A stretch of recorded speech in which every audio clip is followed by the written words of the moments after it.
Jehovah's Witnesses are a global religious group known for their distinctive beliefs and practices. With around 8 million members worldwide, they are recognized for their dedication to spreading their faith through door-to-door evangelism. They strongly believe that we are living in the time of the end, and that it is their duty to share the message of God's kingdom with as many people as possible. For Jehovah's Witnesses, this work is not just a routine activity, but a fundamental aspect of their faith, something they see as essential to their salvation and obedience to God's will.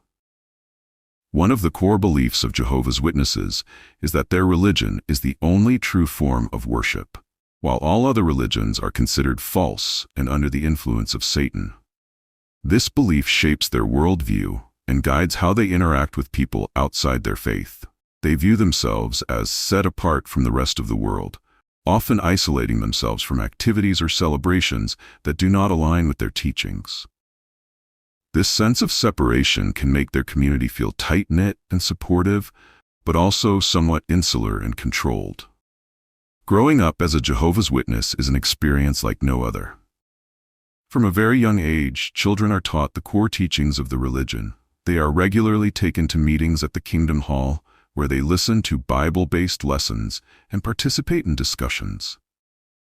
Children learn how to preach, even before they fully understand what it means to teach others about their faith. They also accompany their parents and other congregation members as they go door to door, spreading the message to anyone willing to listen. For me, it all began when I was just 5 years old. My mother and father decided to become Jehovah's Witnesses, and from that moment, my life was shaped by their new beliefs. At that age, I didn't fully understand what it meant to be part of this religion. All I knew was that our lives changed dramatically. We started attending meetings regularly, sometimes multiple times a week, and our home became filled with religious literature and study materials. It was a lot for a young child to take in, but I didn't know any different. I was taught that this way of life was the only right one, and that anything outside of it was wrong or dangerous. I learned that celebrating birthdays, holidays, and even national events was considered sinful, and I accepted it without question, because that was all I knew. It was drilled into me that we were different from everyone else because we had the truth. My parents, having embraced the faith with full conviction, ensured that I understood the importance of loyalty to Jehovah and the organization. They emphasized that our role as witnesses was to stay separate from worldly influences and to dedicate ourselves to serving God. This belief was so ingrained in me that I never thought to question it. As I grew older, I became more and more involved, eagerly participating in meetings and Bible studies, hoping to make my parents proud and, more importantly, to please God. There was a strong sense of community among fellow witnesses. We all shared the same beliefs, the same way of life, and the same desire to stay on the path that was laid out for us. It gave me a sense of belonging and purpose, even though it also meant giving up things that other kids took for granted, like celebrating birthdays or joining in on school activities. To us, those things were seen as worldly distractions that could pull us away from our devotion to Jehovah. As I grew older and deeper into the faith, I felt a strong desire to serve more actively within the congregation. It wasn't just about attending meetings anymore. It was about taking on responsibilities and proving my devotion. Eventually, I became an elder. Being appointed to that position was considered a great honor, and I took it very seriously. Elders were looked up to as spiritual guides and leaders, and the responsibility was immense. One of the primary duties of an elder was teaching. This involved giving talks on the platform during meetings, where I would present lessons from the Bible, often prepared in advance with outlines provided by the organization. These talks were designed to strengthen the faith of the congregation and remind them of their moral and spiritual obligations. I also led Bible studies, guiding both newcomers and longtime members in understanding and applying the teachings of Jehovah's Witnesses. It wasn't just about delivering sermons, though. Elders were also responsible for offering personal counsel and guidance. When someone in the congregation was struggling, whether spiritually or personally, it was my duty to listen and offer scriptural advice. Sometimes that meant giving encouragement, but other times it meant providing correction or even issuing discipline. It was all framed as an act of love, designed to help others stay on the right path. Behind the scenes, there was a lot of coordination and decision-making as well. Elders would meet together regularly to discuss congregation matters, including issues of conduct and spiritual well-being. These meetings were private and often involved sensitive topics, such as allegations of misconduct or perceived weaknesses in member spirituality. We were taught to handle these matters with strict confidentiality, but also with unwavering adherence to organizational procedures.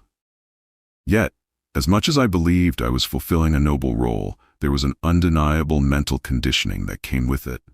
My thoughts were shaped to align perfectly with the teachings, without room for personal interpretation. Questioning anything was unthinkable, because that would indicate spiritual weakness or disloyalty. This mindset was drilled into us repeatedly, both from the platform and through personal study. The organization maintained strict control over how we thought and acted. As an elder, it was not just about guiding others, but also about constantly policing my own thoughts and behavior. I didn't allow myself to think critically about the teachings, or to wonder if something might be wrong. To do so would be tantamount to doubting Jehovah himself. We were told that independent thinking was a slippery slope to apostasy, and nothing was worse than becoming an apostate. This mental conditioning created an atmosphere where questioning the doctrine was dangerous. Even entertaining a doubt could put me at risk of being seen as spiritually weak. If someone did openly express concerns or dissent, the consequences were swift and severe. They would be counseled, warned, and if deemed unrepentant, disfellowshipping, completely cut off from the congregation and often from their own families. The fear of dissent kept me and others in line. It wasn't just a personal fear, but a communal one. We were constantly reminded that doubting or speaking out could destroy not just our own faith, but also the faith of those around us. This kept everyone cautious and compliant. To remain an elder, I had to maintain an image of unwavering loyalty, even if doubts crept into my mind from time to time. One of the most troubling aspects of Jehovah's Witnesses as an organization is how systemic issues allow abusers to evade accountability. The most notorious of these practices is the two-witness rule.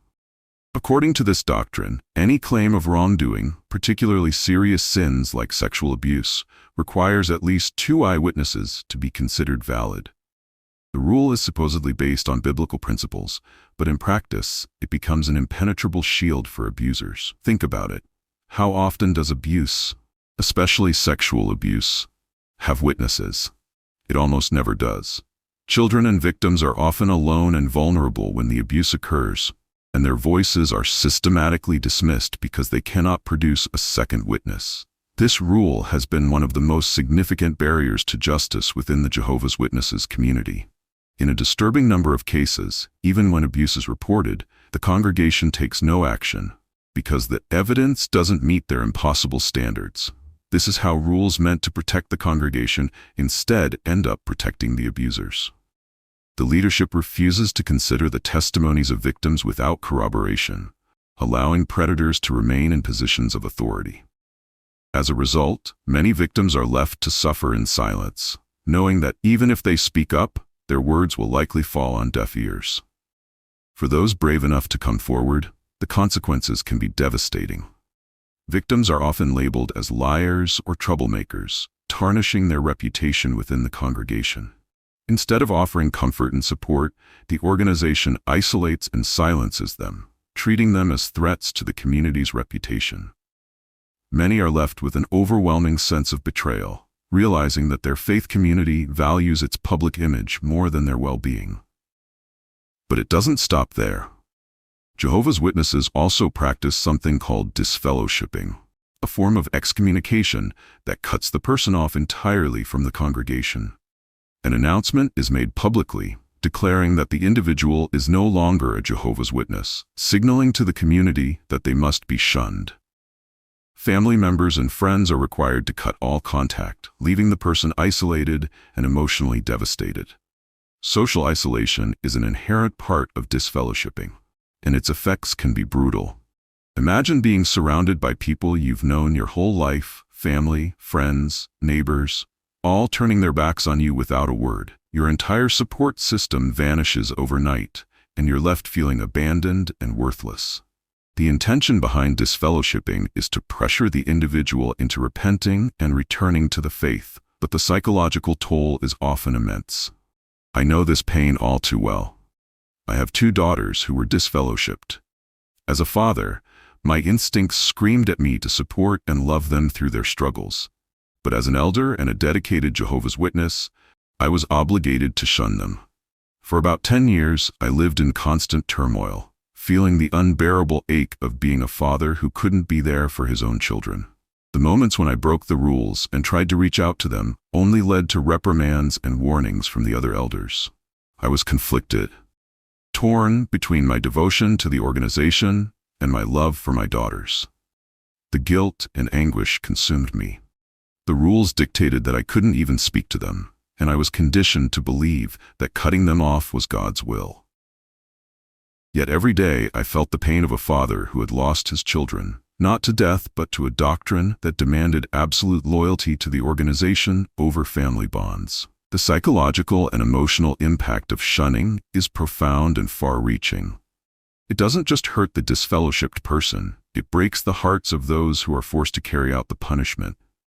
The loneliness, regret, and guilt eat away at your soul. I convinced myself that I was doing the right thing, but deep down, I knew it wasn't natural to abandon my own flesh and blood. Over time, the strain became unbearable. My loyalty to the organization was tested against the innate love I had for my children. Eventually, I reached a breaking point. I could no longer ignore the injustice and hypocrisy of the teachings. It wasn't just about my daughters, it was about the thousands of families that had been shattered by these harmful practices. I had to make a choice between blind obedience and unconditional love. And finally, I chose to embrace my daughters and reclaim my humanity. Breaking free from the control of Jehovah's Witnesses was not just a decision, it was a journey marked by immense struggle, deep introspection, and a powerful breakthrough. For decades, I lived under the heavy burden of obedience and submission to the organization's rules and doctrines. Every thought I had and every action I took was governed by the fear of disappointing God and the congregation. I was trapped in a mental prison, convinced that any deviation from their teachings would result in divine punishment. The turning point came during one of those stressful meetings with senior elders. I was being confronted about maintaining contact with my daughters who had been disfellowshipped. The elders were relentless, pressuring me to choose between my position as an elder and my role as a father. One of them bluntly said, "Give up your daughters and stay an elder." At that moment, something in me snapped. I found myself dissociating, almost as if I were floating above the room, looking down at the 3 of us. It was surreal, like I was watching someone else being told to abandon his children for the sake of a title. I now understand that it was a psychological escape, a way for my mind to cope with the overwhelming stress and internal conflict. But in that strange out-of-body experience, clarity washed over me. I couldn't do it anymore. I couldn't continue to live a lie and sacrifice my family in the name of a doctrine that had lost all meaning to me. When I finally came back to my senses, I knew what I had to do. I looked at the elders and said, "I'm done. I can't do this anymore." As I walked away, a wave of relief rushed through me, an indescribable lightness that filled me with newfound freedom. I jumped and punched the air, overcome with the sheer exhilaration of being liberated from the mental chains that had bound me for so long. Breaking the news to my wife was difficult. She remained a faithful Jehovah's Witness for another 10 years after I left. Yet I stood by her, supporting her as best as I could, even when our perspectives no longer aligned. It took time, but eventually she too came to the realization that something was fundamentally wrong. She saw the control for what it truly was, a manipulation that kept us isolated from the world and from each other. Together, we began to rebuild our lives outside the organization. Life after leaving the faith was like stepping into a new world. Simple things that others took for granted became monumental experiences for us. We celebrated our first Christmas together as a family, decorating the tree, sharing gifts, and embracing the warmth of togetherness. Birthdays, Mother's Day, Father's Day, all the celebrations that had once been forbidden became opportunities to create new memories and rediscover happiness. There was something magical about enjoying Halloween for the first time, handing out candy to smiling children dressed in colorful costumes. Bonfire nights filled with laughter and fireworks felt like a rebellion against the years of rigid conformity. I could finally live without fear of judgment or reprimand, and I learned to take pride in every small step toward normalcy. The most profound transformation, however, was in how I viewed my past. At first, regret gnawed at me, 50 years spent in the clutches of a controlling organization. But gradually, I began to let go of the guilt and accept that I was doing the best I could with the knowledge I had at the time. I stopped blaming my parents, recognizing that they too were victims of the same system. We were all caught in a cycle of control and indoctrination, and breaking free was not just an act of rebellion, it was an act of survival. Looking back on it all, I can't help but feel a mixture of regret and relief. Regret for the years spent under the rigid control of a system that dictated every aspect of my life. Regret for the relationships that were strained or broken because I put the organization's teachings above my own family. Regret for the decades lost in a cycle of indoctrination and blind obedience. But with that regret comes a powerful realization, the acknowledgement that I was part of something that operated much like a cult. It wasn't easy to admit it, especially after being so deeply entrenched for so long. The teachings had become a part of who I was, shaping my identity and my decisions. To suddenly see it for what it truly was, a manipulative system designed to maintain power and control, was both liberating and heartbreaking. Yet, I'm grateful. Grateful that I finally saw the truth and found the courage to break free. Grateful that I reclaimed my life and rebuilt my relationship with my daughters. Grateful that my wife eventually found her own path out, and that we could start fresh as a family, discovering new traditions and embracing freedom together. Most of all, I'm grateful for the simple joys of life, the holidays we now celebrate, the milestones we no longer ignore, and the sense of peace that comes from knowing we are no longer being controlled. Freedom has given me a new perspective on life, one that's rooted in genuine happiness and the ability to make choices for myself. Though the past still lingers, I no longer let it define me. Instead, I focus on the present and the future, living each day with a sense of purpose and fulfillment. I've come to realize that life is too precious to be spent in fear and submission. I choose freedom, love, and the joy of living authentically. That, to me, is the greatest gift of all. If you found this story insightful or eye-opening, make sure to subscribe for more content like this.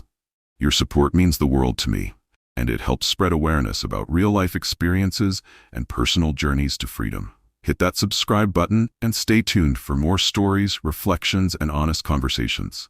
Let's keep learning and growing together. Thanks for being here.